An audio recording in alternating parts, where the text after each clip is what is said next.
Israel और फिलिस्तीन जंग के बीच जिस तरह से यमनियों ने लाल सागर में अमेरिका और इजराइल की नाक में दम किया हुआ है। अमेरिका ने अपनी नौसेना को उतारा समंदर में, लाल सागर में। उसके बाद कुछ सहयोगियों को भी उतारने की कोशिश की, जिनमें से 4-5 कंट्रीज ने अपने हाथ खड़े कर दिए।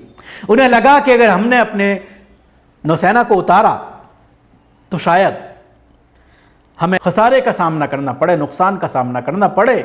इसकी वजह से 4 देशों ने अपने हाथ खड़े कर दिए। लेकिन अमेरिका, जो अपनी चौधराहट में पहले ही ऐलान कर चुका था, उसने मजबूरन अपनी नौसेना को समंदर में उतारा और उसके बाद ये कहा कि हम अब किसी भी जहाज पर हमला नहीं करने देंगे, हम हूतियों को सबक सिखाएंगे।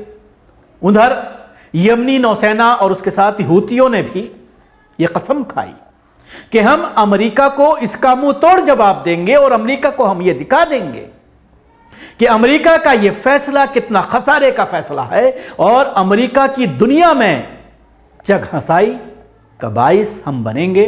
और इसको कर दिखाया है यमनियों ने। यमना की नौसेना को हल्के में लेने वाले अमेरिका और इजराइल के होश फाख्ता हो चुके हैं, उनकी नींद हराम हो गई है। यमन की धमकियों के बावजूद इजराइल ने MSC यूनाइटेड मालवाहक जहाज को समंदर से में उतारा और वहां से वो लेकर के जा रहे थे। नतीजा क्या हुआ वो आप टीवी स्क्रीन पर देखिए कि यमन ने पूरी तरह से मिसाइल के जरिए इसमें आग लगा दी। साथ में ये भी देखा जा सकता है कि अमेरिका का जहाज उसको जो है आग बुझाता हुआ नजर आ रहा है, लेकिन यह आग बेकाबू हो गई। आग से पहले का भी मैं आपको फोटो दिखाना चाहूंगा। जिस जहाज पर यह हमला किया गया है वो ये जहाज था जो आप अपने टीवी स्क्रीन पर देख रहे हैं।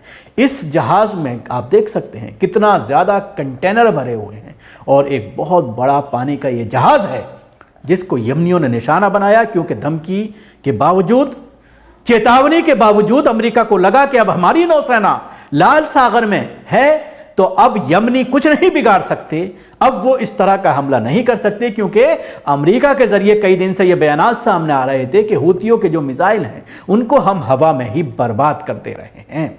लेकिन बराबर में अमेरिकी जहाज होने के बावजूद ये निशाना बनाया गया और कामयाब हमला रहा। पूरी तरह से आग लग गई इस जहाज में और ये जहाज पूरी तरह से तबाह हो गया। तो अब सवाल यही खड़ा होता है कि दुनिया का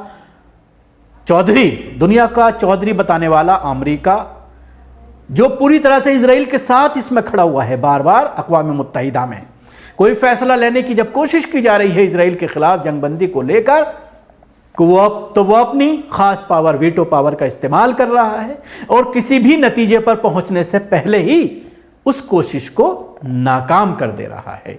और जिस तरह से उसके जरिए हथियार भी फराहम किए जा रहे हैं, अमेरिका में भी विरोध हो रहा है। जो बाइडन का इलेक्शन करीब है, 2025 में इलेक्शन है राष्ट्रपति के। ऐसे में सवाल यह भी खड़ा हो रहा है कि क्या कांग्रेस अब इनको राष्ट्रपति के तौर पर नॉमिनेशन करेगा, इनको उतारेगा इलेक्शन में, क्योंकि इनकी जो नीतियां हैं वो तो ऐसा लग रहा है, जो इल्जामात लगाए जाते थे पिछले राष्ट्रपति पर, डोनाल्ड ट्रंप पर, अमेरिका के, कि वो विदेश नीति में नाकाम हैं, तो ऐसा लगता है कि जो बाइडन उनसे भी आगे निकल गए हैं और विदेश नीति में पूरी तरह से नाकाम नजर आ रहे हैं, जिसका विरोध अमेरिका में हो रहा है। अभी सर्वे हुआ है, सर्वे में ये बात सामने आई है कि 70% अमेरिकी जो है वो इनके खिलाफ में, सिवाय यहूदियों के, जो यहूदी इनके साथ खड़े हुए हैं, क्योंकि इजराइल का मामला है और इजराइल में जो पूरी तरह से ये साथ खड़ा हुआ है अमेरिका, उसको लेकर कहीं ना कहीं यहूदी अभी भी जो बाइडन के साथ नजर आ रहे हैं।